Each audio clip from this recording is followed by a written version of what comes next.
Kalau anda masih percaya 4 benda ni boleh buat anda kurus, anda mungkin sebenarnya tengah sabotaj badan sendiri. Yang nombor 4 tu adalah mitos yang paling ramai wanita buat tanpa sedar. Sebelum tu saya Nini, saya dah lost 20 kilo dan saya bantu wanita yang busy turunkan berat badan tanpa rasa berlapar dan seimbangkan antara kesihatan dan juga kejaya.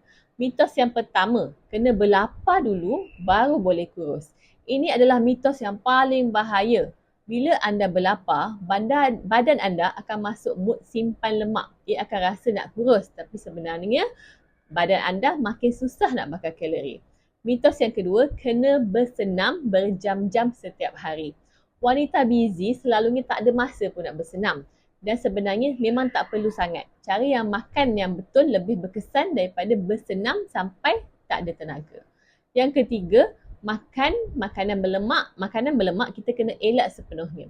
Okey, lemak yang baik seperti ada dalam avocado, telur, kacang sebenarnya sangat membantu anda untuk bakar lemak dengan lebih konsisten. Dan mitos yang keempat yang selalu orang buat adalah kurus bermaksud makan sikit.